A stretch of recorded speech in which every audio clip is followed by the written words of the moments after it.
आप बहन हैं, आपकी मुकाम बाला से वज़ीर आला पंजाब से क्या अपील है, क्या चाहती हैं आप? जाहिर सी बात है हमारी भाई वज़ीर वापस नहीं आज़म आ मेरी सकता, बात सुने। इंसाफ चाहती इतना हैं। बड़ा हमारे साथ हो गया ना। हमारे वज़ीर आज़म नवाज शरीफ से मरियम नवाज से हाथ जोड़ के मिनती है, अल्लाह का वास्ता हमारा केस सीसीडी को दिया जाए। हम गरीब लोग हैं, 3 बच्चे हैं उसके, एक 2 माह की बच्ची है, एक 10 साल का बच्चा मजदूर है, एक 7-8 साल की बच्ची है।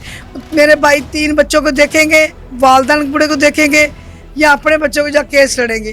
केस लड़ने वाली हमारी हिम्मत नहीं है। हमारा केस सीसीडी को दिया जाए।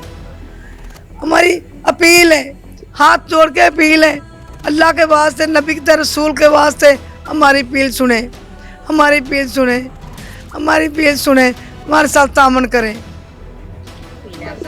मेरी यही अपील है कि जो हमारे पे गुजरी है हम कुछ कर तो नहीं सकते। अब हम हुकूमत पंजाब मरियम नवाज साहबा से, वज़ीर आज़म शहबाज शरीफ से यही अपील करते हैं कि हमें इंसाफ दिया जाए, हमारा केस सीसीडी को दिया जाए, क्योंकि हमें मौके पे इंसाफ चाहिए। हम ये नहीं चाहते कि 13-14 साल मुजरिम जेल में रहे, आखिर वो फिर बाहर आ जाए।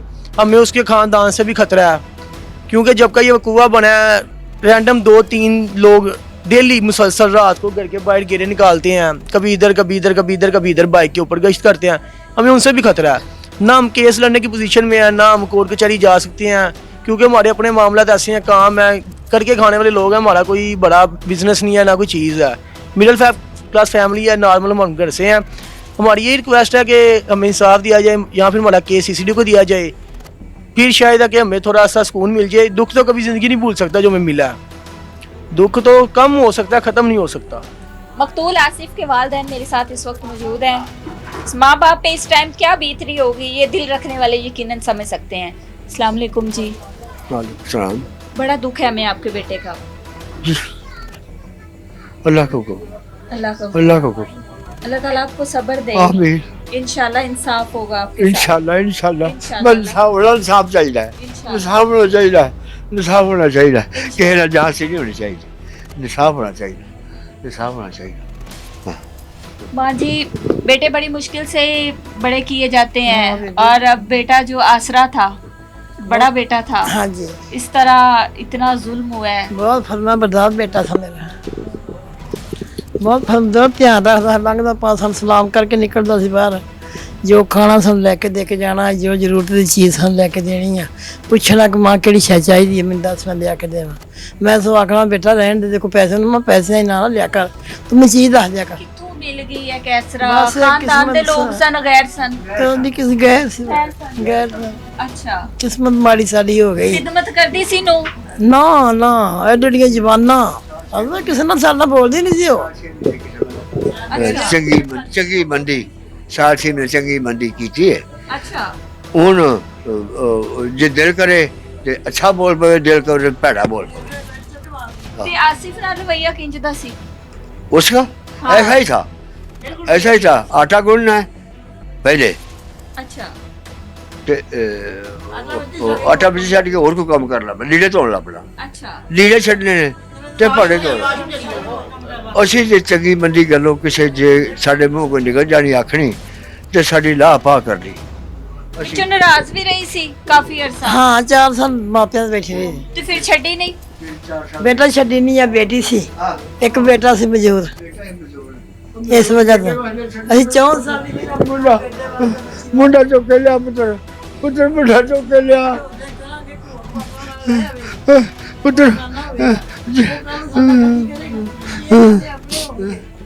पुत्र आखे पुत्र औखा सौखा हो गया, अपने लाया लियादे औखा सौखा नेकी की, वो नेकी सारे गल पै गई, मेरा पोती मलवाता, बच्चों वास्ते तरला मारिया। ਹੁਣ ਸਾਰੇ ਬੋਲਦੇ ਸਾਨੂੰ ਛਿੱਤਰ ਮਾਰੇ ਤੁਸੀਂ। ਬੇਟਾ ਜਦੋਂ ਲਾਸਟ ਟਾਈਮ ਘਰੋਂ ਨਿਕਲਿਆ ਮਿਲ ਕੇ ਗਿਆ ਸੀ? ਹਾਂ ਮਿਲ ਕੇ ਗਿਆ ਹੈ, ਆਵਾਜ਼ ਮਾਰੀ ਕਿ ਬਾਪ ਨੇ ਮੈਨੂੰ ਉਹਦਾ ਅੱਖਾਂ 'ਚ ਡਰਾ ਪਾ ਦੇ, ਤੇ ਬਾਅਦ ਬਾਬੂ ਮੈਨੂੰ ਨਾ ਲੇਟ ਹੋਣਾ ਪਿਆ, ਮੈਂ ਕੋਈ ਨਹੀਂ ਪੁੱਤ ਲੇਟ ਕਰਾ ਹੁਣ ਪਾ ਦੇ। ਫਿਰ ਗੋਲੀ ਖਾਣੀ, ਗੋਲੀ ਖਵਾਈ ਹੈ, ਖਵਾ ਕੇ ਮੈਨੂੰ ਅੱਛਾ ਵੀ ਸਲਾਮ ਅਲੈਕੁਮ, ਮੈਂ ਚੱਲਿਆ, ਮੈਂ ਜਾ ਪੁੱਤ ਖੈਰ ਨਾਲ।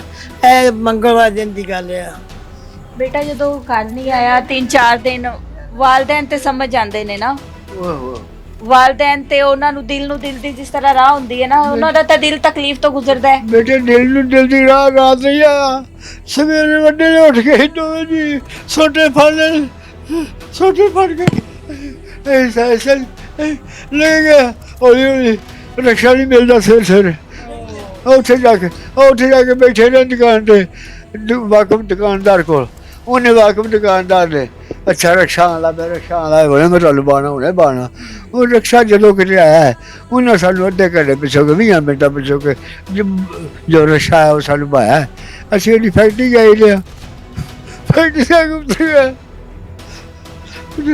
ਉੱਥੇ ਫੈਕਟਰੀ ਉੱਤਰ ਗਈ ਕੋਈ ਜੇ ਪਛਾਣੇ ਫਿਰਿਆ ਕੋਈ ਗੱਲ ਕੋਈ ਪਤਾ ਨਹੀਂ ਲੱਗਦਾ ਪਿਆ ਸਾਨੂੰ ਉਹ ਛੱਡਿਆ ਨੇ ਮੁੜ ਕੇ ਮੇਰੀ ਧੀ ਇੱਥੇ ਇਹਨਾਂ ਘਰ ਕੋਲ ਉੱਥੇ ਕੋਈ 10-20-50 ਘਰ ਛੱਡ ਕੇ ਅਸੀਂ ਇਹਦੇ ਘਰ ਡਿੱਗਦੇ ਟੈਂਡੇ ਪੜ ਗਏ ਹਾਂ ਕਿ ਇਹਨੂੰ ਪਤਾ ਲੱਗਾ ਕਿ ਦਿਮਾਗ ਨਹੀਂ ਕੰਮ ਕਰਦਾ ਇਹ ਆ ਗਈ ਹੈ ਕਿ ਅਸੀਂ ਗਏ ਲਿਆ ਅਸੀਂ ਉੱਥੇ ਜਾ ਕੇ ਫਿਰ ਬੈਠੇ ਰਹੇ ਫਿਰ ਹੀ ਸਾਥੋਂ ਇੰਤਕਾਮ ਆ ਗਿਆ ਕਰੇ ਨਾ ਸਾਡੀਆਂ ਲੱਤਾਂ ਟੁੱਟੀਆਂ ਨਾ ਸਾਡੀਆਂ ਅੱਖਾਂ ਨੇ ਨਾ ਸਾਡਾ ਮੂੰਹ ਦਿਲ ਬੁੱਝ ਗਿਆ ਦਿਲ ਬੁੱਝਦਾ ਪਿਆ ਸੀ ਤੇ ਆਪੇ ਉਹ ਹੀ ਜਿਹੜਾ ਨਹੀਂ ਐਵੇਂ ਕੋਈ ਨਹੀਂ ਖੈਰ ਹੈ ਅੱਲਾ ਫਿਰ ਆਪਣੇ ਆਪ ਨੂੰ ਜੁਟ ਲਾ ਅੱਲਾ ਖੈਰ ਕਰੇ ਔਲਾਦ ਹੈ ਨਾ ਜਿਗਰ ਦਾ ਟੁਕੜਾ ਹੈ ਨਾ ਅੱਲਾ ਖੈਰ ਕਰੇ ਹਾਂਜੀ ਮੈਂ ਬੇਟਾ ਮੈਨੂੰ ਤਾਂ ਸਿੱਧੀ ਜਿਹੜੀ ਗੱਲ ਕੋਈ ਨਹੀਂ ਆਉਂਦੀ ਕਿਉਂਕਿ ਮੇਰਾ ਇੱਕ ਤਾਂ ਮੈਂ ਸ਼ੂਗਰ ਦੀ ਮਰੀਜ਼ ਹਾਂ ਦੂਜਾ ਮੇਰਾ ਬੇਟਾ ਚਲਾ ਗਿਆ ਮੈਨੂੰ ਕੋਈ ਸਮਝ ਨਹੀਂ ਆਉਂਦੀ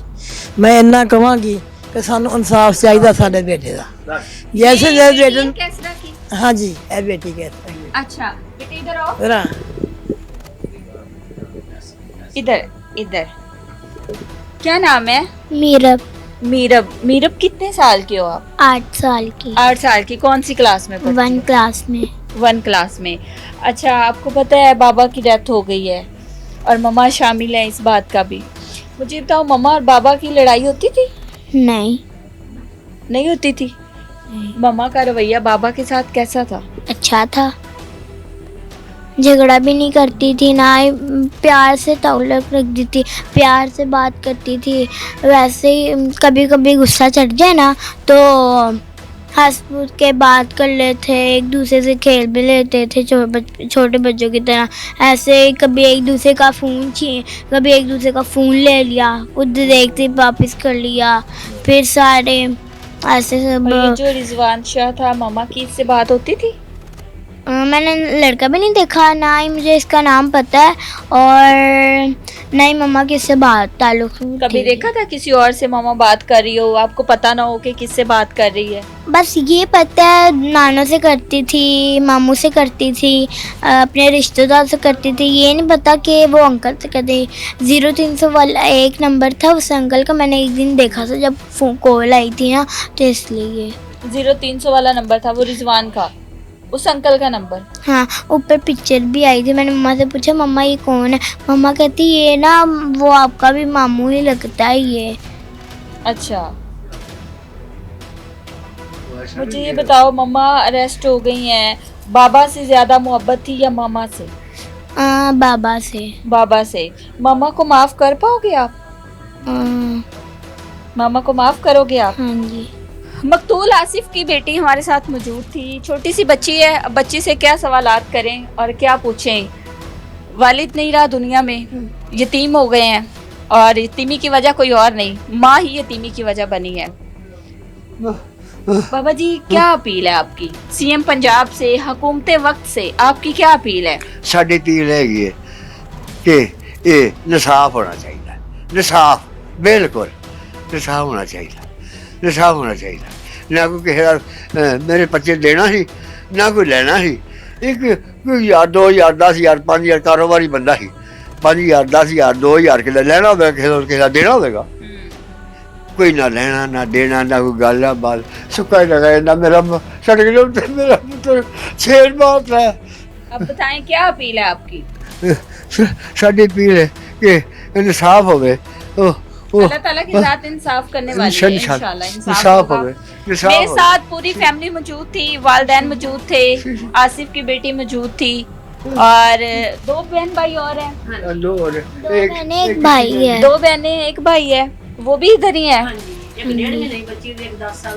फैमिली की नाज़रीन अपील है कि इनका केस जो है वो सीसीडी को दिया जाए इनका बेटा तो वापस नहीं आ सकता लेकिन इंसाफ मिल जाने से हो सकता है कि इस वालदैन को थोड़ा सब्र आ जाए।